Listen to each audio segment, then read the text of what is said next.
They even locked the car.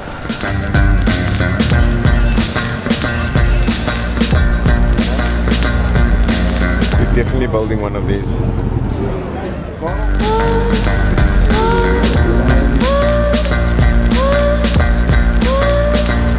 You see, I grew up as a wild child, played by my own rules. Stubborn as a motherfucker, I don't wanna go to school. Math class is boring, recess is over.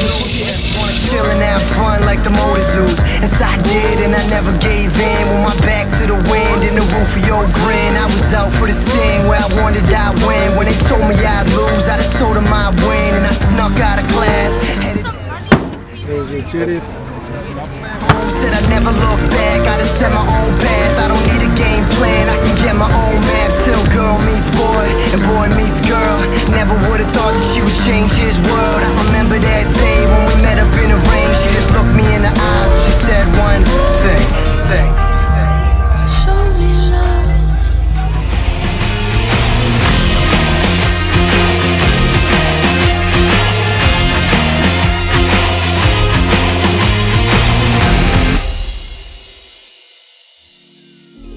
You step onto the field, you feel the sun, the cars look asleep, but they're alive.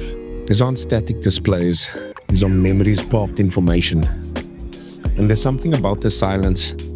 It's kind of like the moments before the start of a race, and all of it's on display today. Alles op wiele, everything on wheels. Your initial impressions when you get there is quite unexpected. Your family's filter in, kids, the parents, vendors unpacking. The whole place kind of has a breath of its own, something almost organic. I don't know if it's the combination of smells, visuals, noise, where, like I said, it actually feels alive. And you wonder, what creates this? Is it nostalgia or something else? Nostalgia is definitely a part of it, but it's mostly connection, I think. Connection with what you're seeing. You see a beetle, you think of your uncle's beetle and experiences in it. You see a cortina and you flash back to your youth with a cortina flying by you, or you flying by a cortina that gave chase. That's all these experiences that are just constant triggers as you walk around these fields. And the cool thing is that you got so many generations. You got cars from the 50s all the way up to a car that came off the line last month. And this glues the generations together. It's like everyone has a shared language. And the thing is, South African car culture, we speak this language fluently. If you want to understand South African car culture, you don't start in Johannesburg and you don't start in Cape Town. You start in Port Elizabeth and Uitenhage. Now Nebega and Kauriga. Because this is where South Africa didn't just drive cars, they built them. In the 50s and 60s, Port Elizabeth and Uitenhage were the heartbeat of the country's motoring soul. Volkswagen in Uitenhage, General Motors in Port Elizabeth, and Ford just down the road. You could hear and smell the factories before you saw them. Shift horns, steel, oil, just progress. Cars rolled off the line straight into families' lives. Be they Beetles or Kumbis, buckies that worked the docks by day went fishing on Sunday. And everyone knew someone that worked on the line.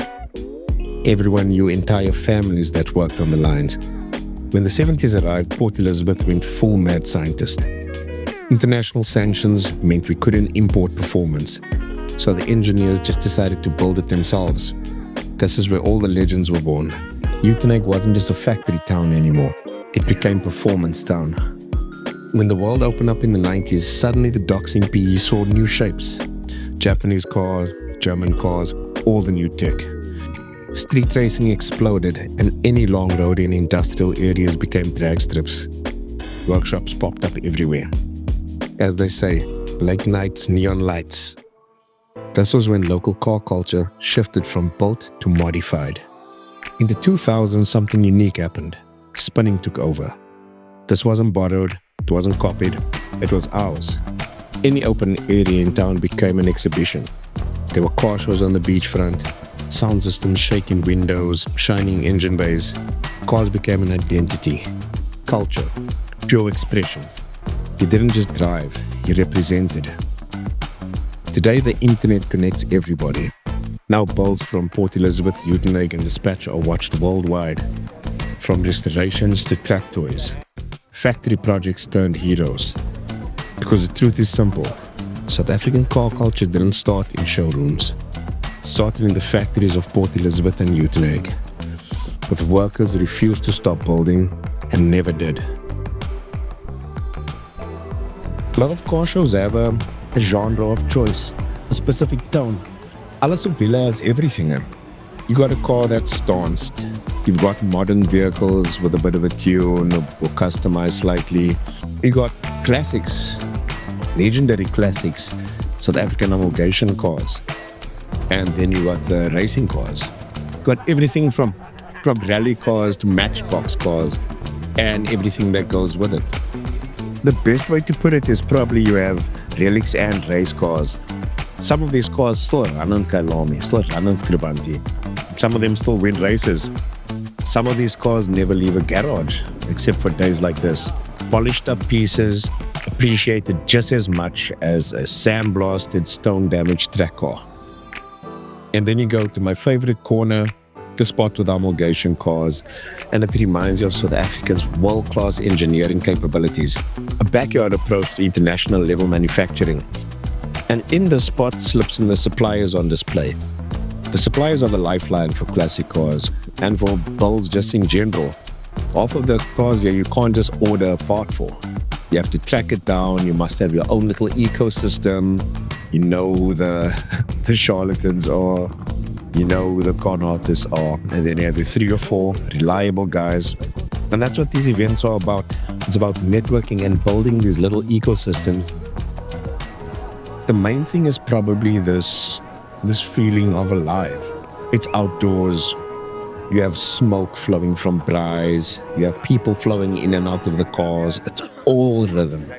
It's almost like sensory overload. You have a local radio station jamming over the air. You got the odd vehicle starting up.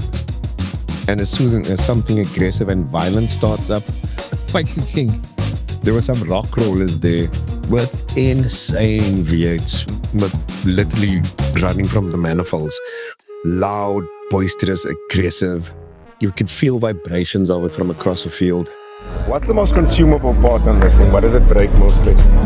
If you build the vehicle right, then it lasts. Yeah. Tires is a big thing, and axle parts. Yeah, that's what.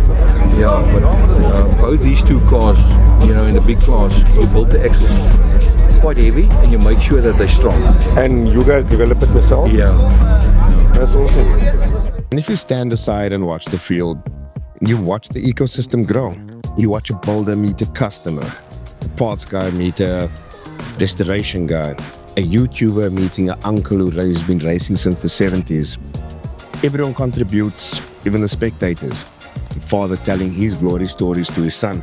And those moments, that's basically where the heritage gets passed on and grows the car culture. And then there are the debates. The endless debates on the standard topics. Turbos versus naturally aspirated. Opel versus VW. Carbs versus fuel injection. Loud opinions, lots of laughter, and nobody wins. That's not the point there. It's basically a ritual. It sounds like chaos. Sounds like South Africa. Beautiful, smoky South African chaos. But let's double back to the importance of some of these cars.